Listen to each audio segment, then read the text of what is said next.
in our community, to go to college is almost like winning the lottery.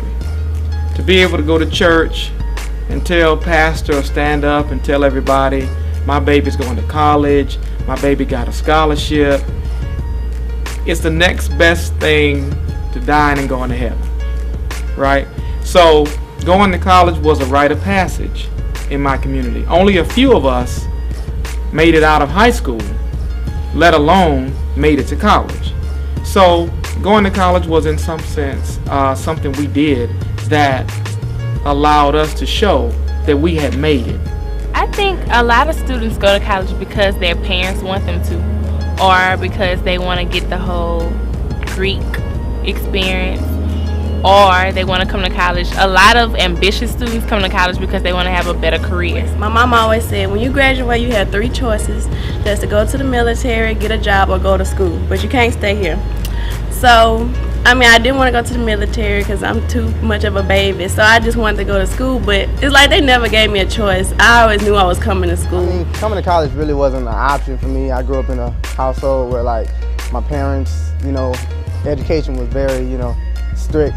I had to come to college, basically. College is a major thing in my family. If you don't finish college, then they don't know you. They do not know you. It would be a very big disappointment. Because my mama feel like I didn't, instilled in all these values in you, gave you the wisdom to get there, and you goof off. It's not an option for me. It's not. College is going to be the way to go, even if it's against my will. So, that's my story. Another reason, why people go to college is because they think that college is the way to a better life, a way to find a job, a way to be successful, a way to do those things that they could not do without certain levels of higher education.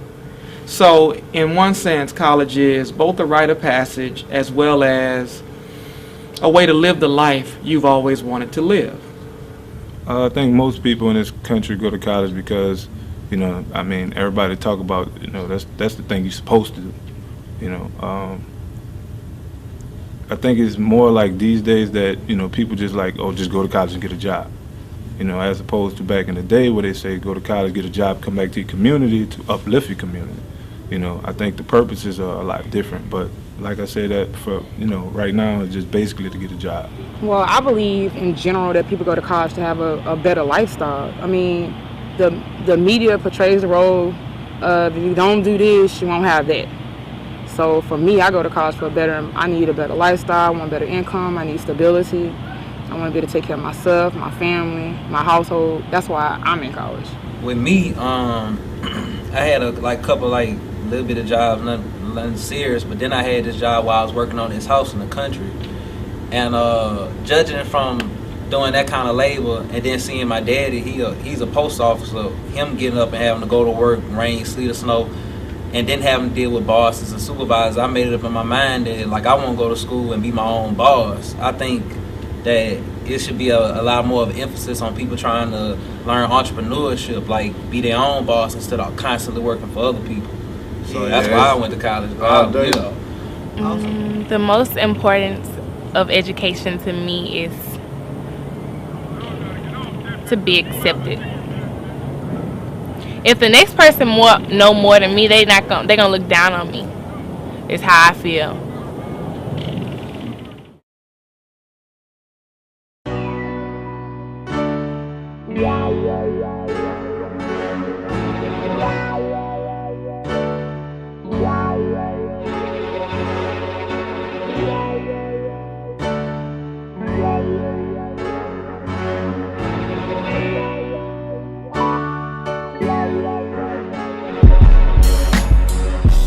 So the history of black education in America begins in slavery. Enslaved Africans were brought to America. They were systematically denied the right to be taught anything, reading, writing, education in general. So because of that, education was a precious commodity. People would risk their lives to learn how to read, to learn to write, to learn to be self-sufficient, and go beyond what was being told to them by people who had the intention to keep them oppressed and enslaved. When I think about education, I think about this quote that Malcolm X left us. He said that the future belongs to those who prepare for it today. And education is where it starts. If we're not preparing today, learning what we need to know, studying what we need to study, then we won't be ready for tomorrow. You know, I think in general, we just focus so much on the day that we never realize that tomorrow coming, you know. And through education, it will help us adapt and be more flexible, more malleable to dealing with tomorrow. So yes, look at the difference between education and information. Gray Dickery stated, information is power. Education is not power. Money is not power, but information is power. The purpose of a good education to me is that it excels you, it expands your horizons, it brings you more versatility, and it makes you more aware of what's going on in any kind of situation, any kind of field that you're doing, and in other fields. You may not be interested in what other people are doing, but you know something about that so you can relate to that person. So education, it makes you well-rounded, and it gives you a good perception of what everyone else is doing in life. Education to me is you being able to, a state of being per se. You've been able to, do something that you've never done. You've been able to learn something you never learned. And you've been able to take what you were taught and to do something major with it. The purpose of education is to enlighten a young mind and put them on the path for success, to get them prepared for the real world, what they call corporate America, or as far as even having the credentials to fund and back what you have instead of somebody else telling you it's supposed to go this way. You have the knowledge of knowing the exact way how to run it or do what you have to do in order for it to be successful. Look, the purpose of education is to teach people to handle power. Okay? To teach people their identity. And when I say identity, I don't mean some kind of notion about inherently being a certain way because you're a particular race. What I mean is, identity is a narrative that we form based upon the information we're exposed to. So if I'm an educated person, I understand history, I understand sociology, I understand economics, and that forms and shapes who I am. So when we talk about race, race is seen through the prism of English, history, science, mathematics, and I come to understand who I am in the middle of all that through my education. So, education teaches identity, but it also teaches me to handle power. Right? So if I'm not being taught to handle power, then am I truly being educated? Am I being taught to be underneath the power of someone else if I'm not being taught to handle power?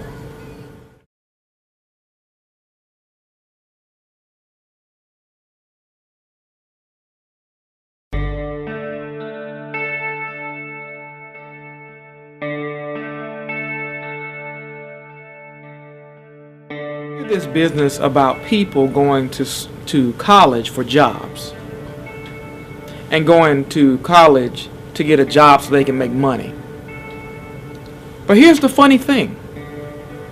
There are people going to technical schools, vocational training, 18-month programs, certificate programs that are coming out making $80,000, $90,000, $100,000. If we're just talking money, why would I not go to a vocational program that costs me maybe a couple of $1,000s rather than spend sometimes the upwards of $100,000, $150,000, $200,000 on an education that brings me a $40,000 paycheck? Fiscally, that's just irresponsible. And the administrators that will promote a system like that that straps debt on the backs of college students coming from poor environments, that is a criminal endeavor, and it needs to be stopped.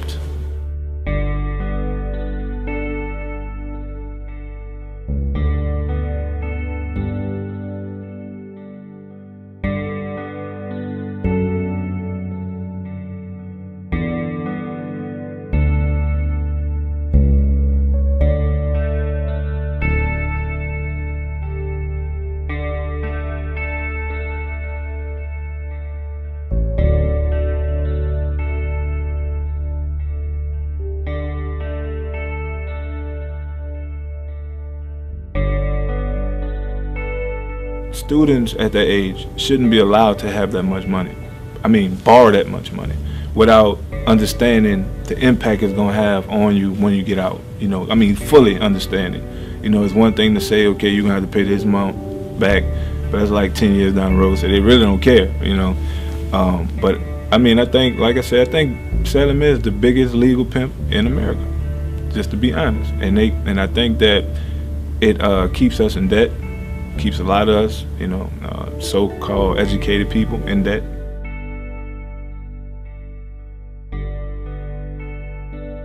I'm being truthful. I'm scared that my wits come in if I don't have a job by then. I'm scared that, you know, I can't do what I want to do, or I'm going to be sitting around and I'm like, what I'm going to do with my life. You get your diploma, you get your degree, and you're like, okay, I got it. I worked hard. I got this. Now what I'm going to do? Now I'm in debt. You know, I worked hard, I got my degree, I got everything that I needed to get. Now it's plan B. The fun over, it's time to get to the real world. What am I gonna do to pay this off? You know, now you got your credit on you, got people calling you every day saying, hey, we want our money. You know, we got interest, the interest might go up, or the bank might foreclose and get sold to another bank. Now that bank might raise the interest. You know, it's just all type of things. So then you expecting to say I spent $30,000, $40,000. I'm expecting to go in the workforce and make that a year. So now I'm having to look back and wonder, I worked all that hard to spend $30,000, $40,000, and that's all I'm making a year at this point.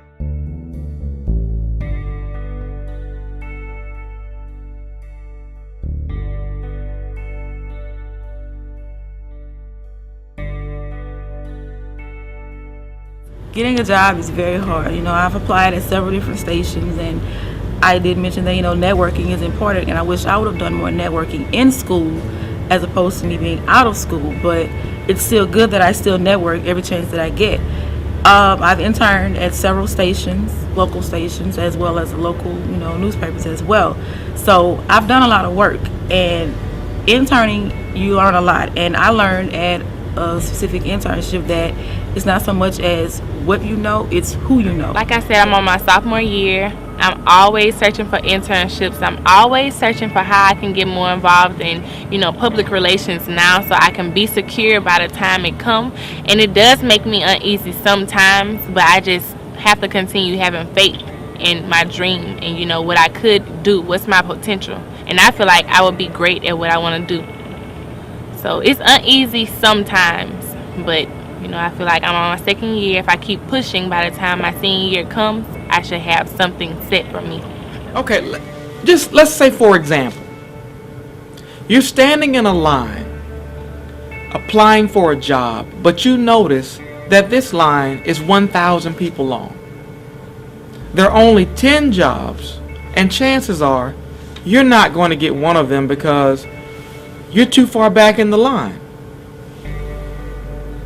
But if you've only been trained to do that particular job, can you get out of the line? Probably not, because people that can get out of that line have tangible, sellable skills in other areas. People who don't have those skills have to stay in the line and hope and pray that they get one of the 10 jobs that they probably won't get.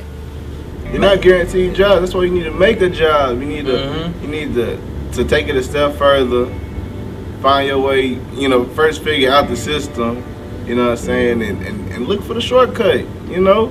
I mean, I'm not talking about doing illegal stuff, trying to get ahead. I'm talking about like actually using the information you gather from college and just, you know, innovation, you know, become an entrepreneur. And man, if all the African Americans I knew were entrepreneurs and we were running stuff, we wouldn't have to worry about, you know, is my degree gonna give me a job? You know, am I gonna be hired for this position? You know what I'm saying? We hiring people, you know. We got the payroll. Also, like when you say guaranteed jobs, I doubt it. The diplomas they won't even, not even in the future, they won't say it's a guaranteed job. Because if that's the case, then the unemployment rate wouldn't even be where it is right now.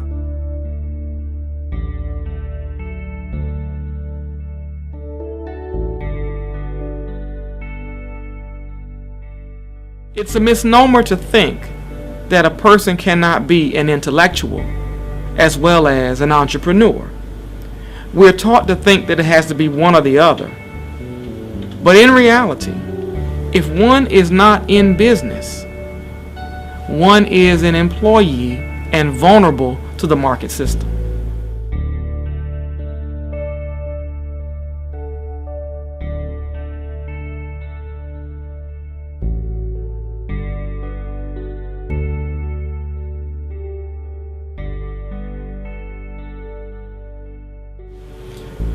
Higher education needs to go through a transition.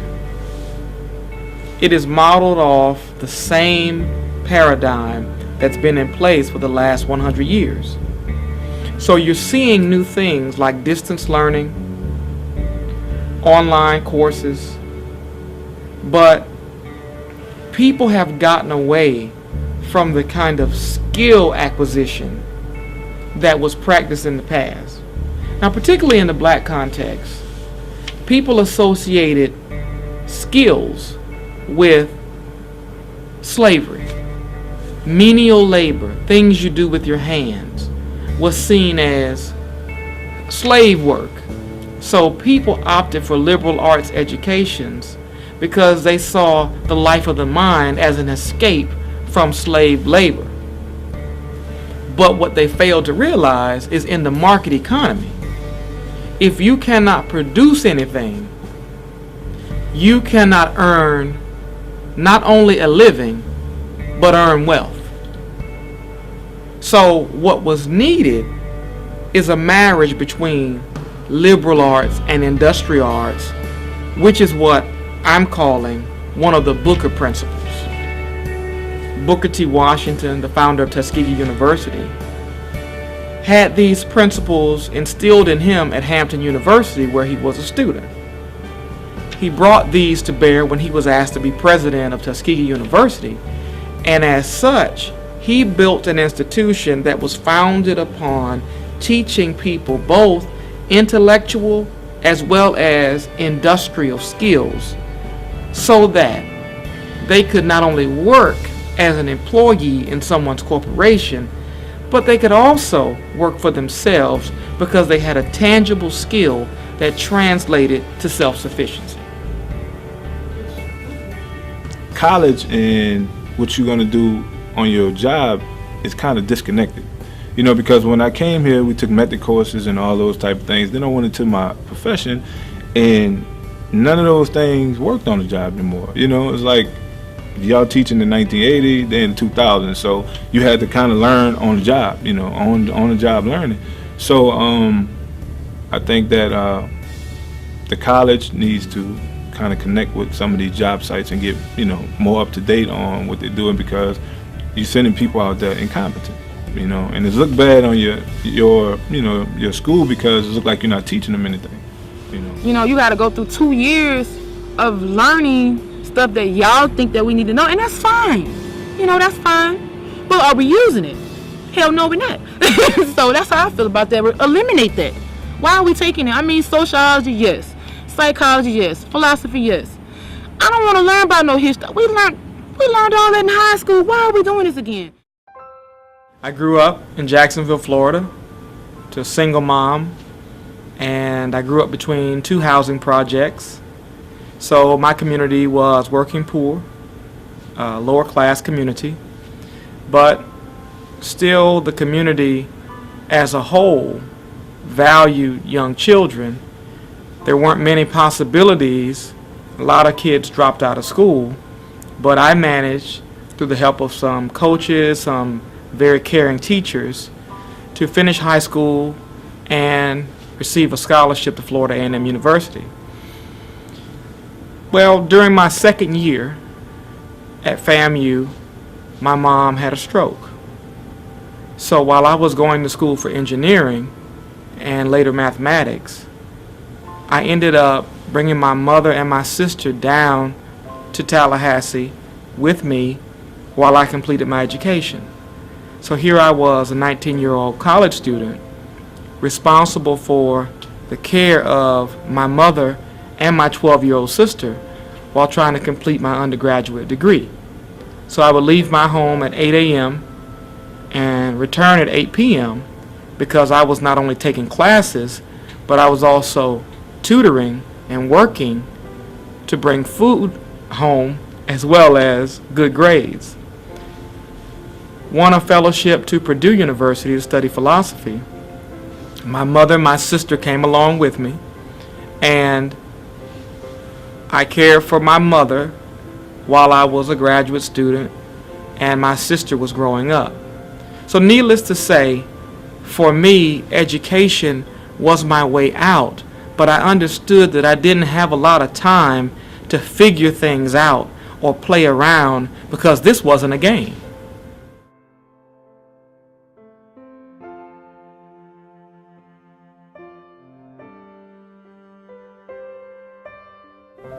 So we need to answer some questions about higher education and its delivery and its efficacy and the outcomes, because if we don't, we'll have a bunch of people who have paid for a product that they never received.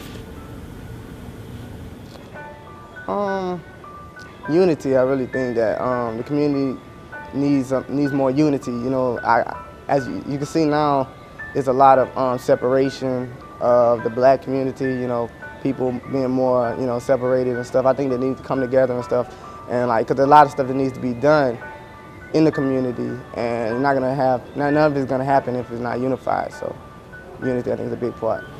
I think what needs to be clarified is that when black kids go to college,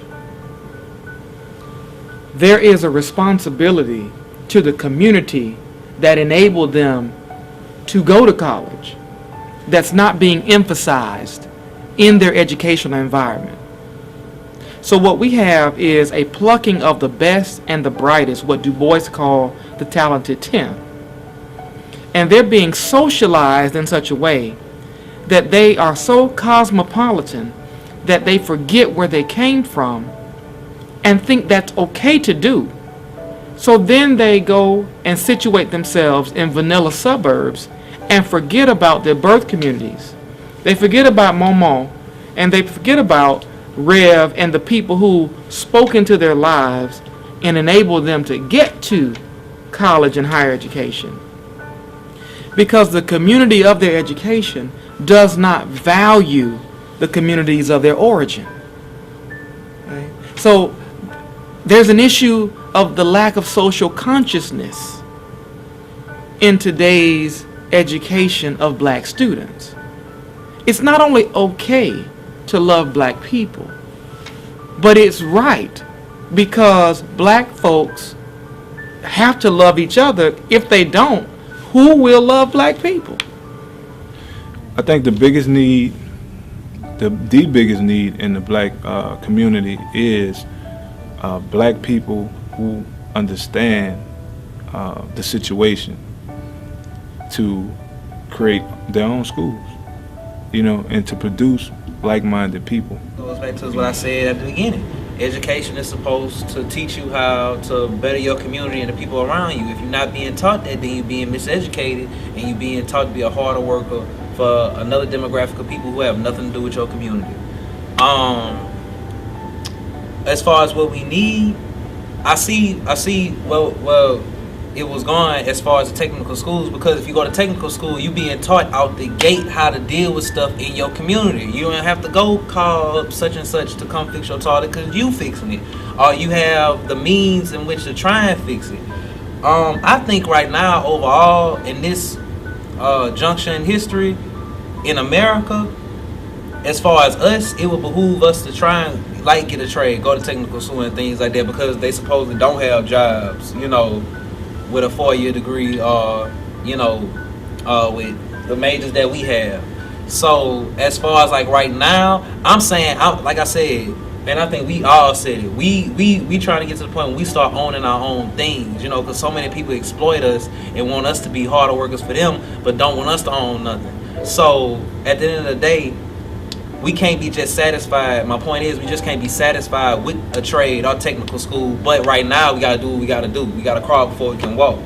Yeah, that's a good point. You're talking about, like, you get your degree and you go work for a whole other demographic of people, giving your services and skills and stuff. I feel like, just my way of thinking, we need to take that degree and apply it, you know, to where we came from, like, help change our environment, you know, where we were raised and stuff, and who we were surrounded by, because I mean that'll ultimately, you know, trigger something. I don't think anybody has like tried to really like address the situation where it is. Why am I saying this? And I'm a part of the university system. Because justice demands that silence no longer be the modus operandi of the academy. Martin Luther King said it best: there comes a point where silence is betrayal. We've come to that point. When college students are graduating in a recession with hundreds of thousands of dollars of debt and cannot secure employment and are getting $10 an hour jobs, silence is betrayal.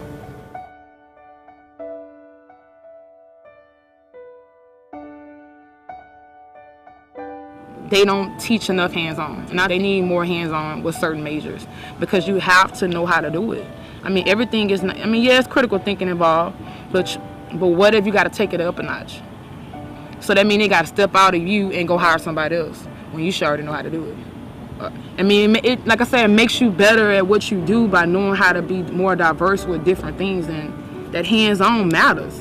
Hands-on to get you further with you than you actually having education.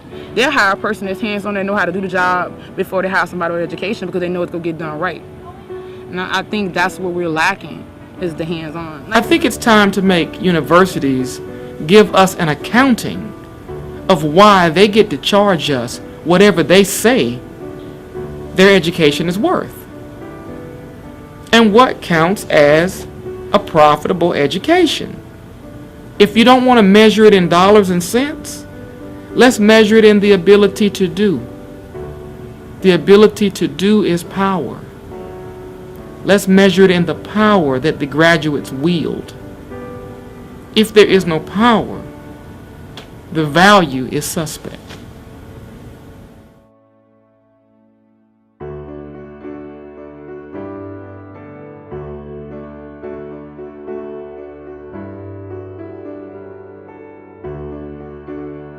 My name is L.C. McGee, and my major is elementary education. My name is Angel Chaffer, and I'm a speech pathology major. Randon Green, civil engineer. Tevin Wright, business marketing. Daniel Richard, sociology. My name is Kima Sharday Edwards, and my major is accounting. My name is Kenitha Brown, and my major is mass communications. My name is Joseph Alfred Sam Jr., and my major is mass communication with a concentration in broadcast. My name is Crystal Bob, and I'm a business finance major. My name is Kenyatta Monique Collins, and my major is mass communications. My concentration is broadcasting. My name is Michaela Laverne Clark, and my major is mass communications. Hi, my name is Nicole Davis, and my major is nursing. Perry White, political science. My name is Shannon Wilmer, and my major is therapy recreation.